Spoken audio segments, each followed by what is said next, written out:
오늘 이제 문장 표현 들어갈 건데 제가 남은 문법 분량을 보니까 오늘 문장 표현을 빼면 이제 고대 국어랑 한글 맞춤법 그리고 외래어 표기법 이 정도가 남거든요. 근데 고대 국어 같은 경우에는 제가 교재에도 몇 페이지 잘 실어놓지도 않았지만 그게 정말 중요한 내용만 압축하고 요약해서 넣어둔 거예요. 그래서 거기서 또 발췌를 해가지고 복습용 영상을 찍을 수가 없고요. 교재에 제가 실어놓은 모든 내용이 그냥 다 중요하다고 생각하시고 어차피 몇 페이지 안 되니까 거기 있는 내용들은 다 암기하고 이해를 꼭 하셔야 됩니다. 그리고 한글 맞춤법이나 외래어 표기법 같은 경우는 너무 쉬워서 영상을 또 원래 따로 찍을 예정이 없었기 때문에 오늘이 마지막 영상이 될 것 같습니다. 문장 표현 빠르게 들어가 볼 거고요. 우리 아마 능피, 주사 이렇게 해서 4세트를 기억하고 계실 텐데 내신 시험에서는 종종 주동문이랑 능동문을 구분을 하는데요.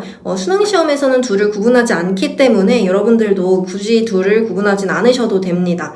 근데 주동문, 능동문 이렇게 이름이 따로 붙어있는 이유는 각각에 대응하는 사동문 그리고 피동문을 구분하는 게 엄청 중요하기 때문이거든요. 자, 그래서 사동이랑 매칭되는 게 주동, 능동이랑 매칭되는 게 피동이다. 이렇게는 조금 기억을 잘 해두셔야 됩니다. 우리 오늘 복습 영상에서도 사동이랑 피동에 조금 초점을 맞춰서 진행을 해보도록 하겠습니다. 우선 사동문 같은 경우는 주어가 서술어의 행위를 남에게 하게 하는, 그러니까 시키는 문장이라고 보셔야 됩니다. 사동문에 매칭되는 게 주동문이라고 말씀을 드렸었죠. 그래서 주동문을 사동문으로 바꾸거나 사동문을 주동문으로도 바꿀 수 있어야 되는데 여기 아래 규칙이 써져 있긴 한데 이 규칙을 암기한 다음에 문장에 그걸 적용하기보다는 문장을 보고 주동문 아니면 사동문으로 바꿀 수 있으면 되거든요. 자, 근데 우리가 문장과 관련된 문제를 풀 때 제가 제일 먼저 해야 된다고 항상 강조를 드리는 게 문장에서 주어랑 서술어를 찾는 거였어요. 주어는 생략되기도 하기 때문에 서술어를 제일 먼저 찾는 게 중요하고요. 자, 지금 밑에 예문에서 학생들이 얼음을 녹였다. 이 문장도 지금 보면 학생들이 주어 그리고 녹였다. 서술어 이렇게 먼저 찾을 수가 있잖아요. 자, 서술어가 제일 중요하다고 말씀을 드렸으니까 서술어를 처음에 바꿀 거예요. 그러면 나중에 문장을 바꿀 때 나머지 문장 성분을 구성하는 게 훨씬 더 쉽거든요. 그러면 이 녹였다를 지금 주어 학생들이 기준으로 보면 학생들이 얼음을 녹게 만든 거죠. 녹게 시킨 거죠. 그래서 이 녹였다를 그러면 주동 형태로 한번 바꿔볼게요. 자, 그러면 우리 녹았다 이렇게 되겠죠. 그러면 뭐가 지금 녹은 거지?를 문장에서 생각해보면 얼음이 녹은 거라서 얼음이 녹았다 이렇게 바꾸기가 훨씬 더 쉽습니다. 밑에서도 한번 볼게요. 엄마가 아이에게 밥을 먹인다. 여기에서도 마찬가지로 주어랑 서술어를 각각 찾아줄 거고요. 먹인다라는 지금 서술어를 봤을 때 먹다 기본형이니까 먹는다 이렇게 바꿀 수 있겠죠. 주동문으로 바꾸면. 자, 그러면 누가 밥을 먹는 거지? 라고 생각했을 때 아기가 밥을 먹는 거니까 아기가 밥을 먹는다 이렇게 훨씬 쉽게 바꿀 수가 있어요. 이 순서대로 문장을 바꾸고 나면 각각 사동문을 주동문으로 바꿀 때 사동문의 목적어나 부사어가 주동문의 주어로 바뀌는구나를 우리가 조금 더 쉽게 확인을 할 수가 있습니다. 물론 사동문에 대응하는 주동문이 없는 경우에 사동문을 주동문으로 바꿀 수 없는 경우도 있습니다. 밑에 예문 써놨고요. 한번 읽어보시면 될 것 같아요. 자, 그러면 사동문을 어떻게 만드는지 사동문을 만드는 방법은 크게 3가지가 있는데요. 우리 접사를 붙이는 방법 중에 아마 이희리기, 우구추 이렇게 많이 들어보셨을 거예요. 자, 근데 꼭 글자에 이가 들어간다고 해서 그게 꼭 접사는 아니거든요. 그래서 그 이를 뗐을 때 예를 들면 속이다에서 이를 떼서 속다가 실제로 있는 말인지를 확인하는 게 중요하다고 말씀을 드렸었고 이 이희리기, 우구추 외에도 시키다의 접사를 붙일 수도 있습니다. 통사적 사동문을 만들 때에는 뭐뭐 하게 하다를 활용할 수가 있고요. 어휘적 사동문이라고 해서 애초에 태어날 때부터 뭘 시키는 의미를 가지고 태어난 애 딱 하나밖에 없고 당연히 시키다를 기억하시면 될 것 같아요. 자, 문제점 밑에다가 써놨는데요.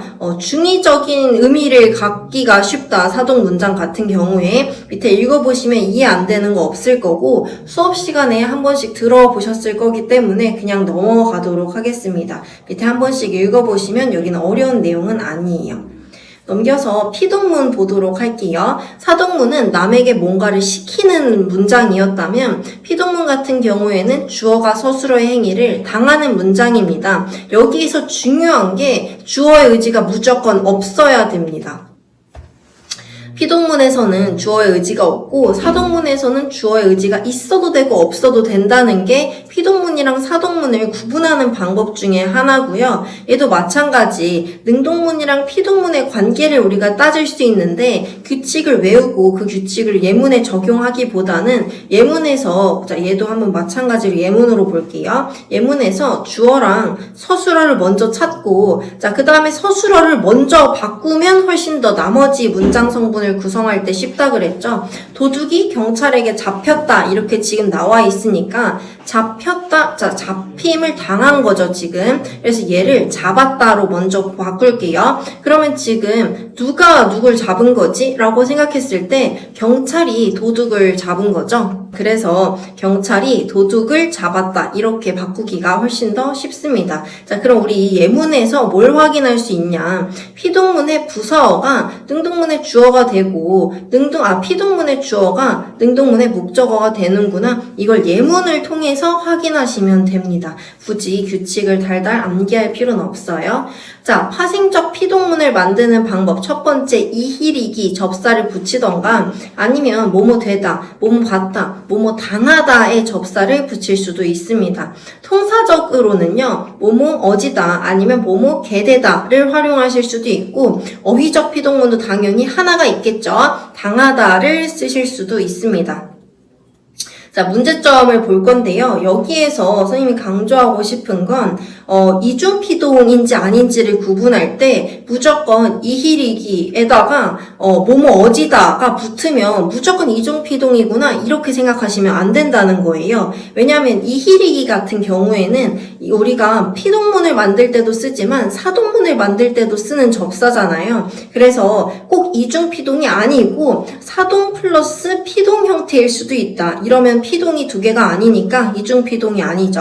자, 그래서 이거 조금 주의하시면 될 것 같아요. 밑에 한번 같이 보면 진실이 밝혀진다에서 어지다도 쓰였지만 희도 같이 쓰이고 있잖아요. 자, 여기에서 희는 사동문을 만드는 접사이기 때문에 이중피동으로 보지 않습니다. 밑에 읽어보시고 이해하시면 될 것 같아요.